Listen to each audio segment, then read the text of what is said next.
اگر آپ کا سفر کوئی بیابان جنگل میں ہو یا پھر آپ کا گھر کوئی ایسے علاقے میں ہے جہاں سانپ اور بچھو ہمیشہ نکلتے رہتا ہے، یا پھر آپ کام کے لیے جنگل میں کھیتوں کے اندر آپ کام کرتے ہیں، تو ظاہر سے بات ہے کھیتوں میں سانپ اور بچھو ہمیشہ نکلتے رہتا ہے۔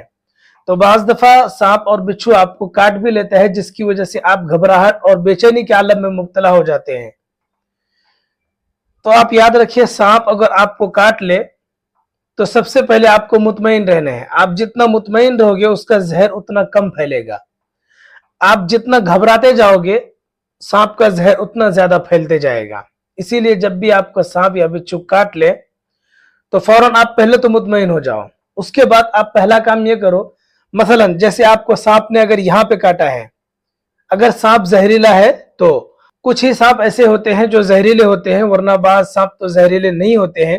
مثلا آپ کو اگر سانپ نے یہاں کاٹا تو اس جگہ پہ سانپ کاٹنے کے بعد فوراً اسی وقت یہاں پر آپ نے زور سے باندھنا ہے، کیونکہ تاکہ جو سانپ کاٹنے کے بعد جو اپنے بدن کے اندر زہریلا خون ہے وہ خون ادھر سرکولیٹ نہ کرے، اور یہاں پہ اس کو کاٹ دو اچھے سے۔ کیونکہ ہوتا کیا ہے، سانپ نے اگر کاٹ لیا، سانپ کاٹنے کے بعد اپنے بدن کے اندر جو زہریلا خون ہے وہ بدن میں خون جماتے ہوئے جاتا ہے، خون جمتا رہتا ہے، وہ خون جہاں تک جائے گا خون کو جما دے گا۔ اسی لیے اگر سانپ نے کاٹا اس جگہ پہ باندھ دو تاکہ یہاں کا خون ادھر سرکولیٹ نہ کرے، اگر خون جمے گا تو یہیں پہ جمے گا، اور یہ جمتا ہوا خون اگر دل کے پاس تک پہنچ جائے گا تو سمجھ لو اسی وقت فوراً موت ہو جائے گی۔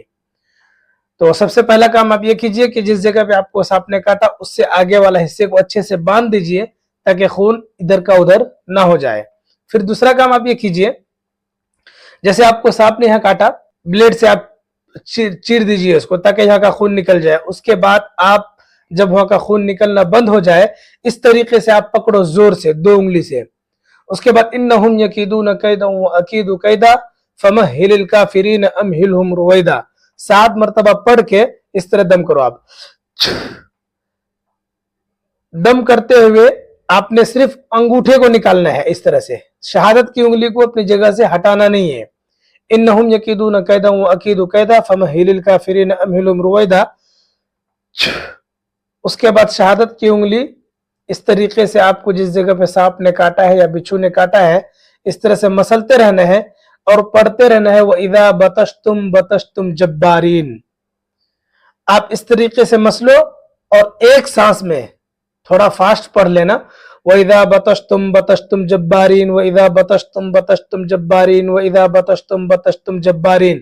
7 مرتبہ آپ کو ایک سانس میں پڑھتے رہنا ہے، شہادت کی انگلی اس طریقے سے گھماتے رہنا ہے۔ جب 7 مرتبہ ہو جائے اس کے بعد آپ 21 مرتبہ پڑھ کے اس طریقے سے انشاءاللہ دم کر دو گے تو انشاءاللہ وہ سانپ کا زہر جو ہے نکل جائے گا انشاءاللہ۔ اللہ کے کلام میں وہ طاقت ہے، وہ بیماریوں کا علاج ہے، وہ زہر کا علاج ہے جو دنیا میں کسی کے پاس نہیں ہے۔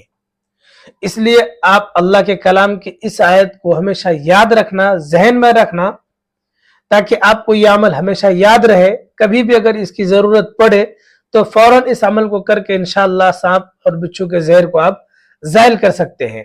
یقین اللہ پر ہو، یقین اللہ پر ہو، اور عمل کو کرتے ہوئے، عمل کو جب کریں گے تو اللہ پر یقین رکھنا اور یقین کے ساتھ عمل کو کرنا کہ سانپ کا زہر انشاءاللہ نکل جائے گا۔ اور اس عمل کو زیادہ سے زیادہ شیئر کیجئے تاکہ اس عمل سے ہر کوئی فائدہ اٹھا سکے۔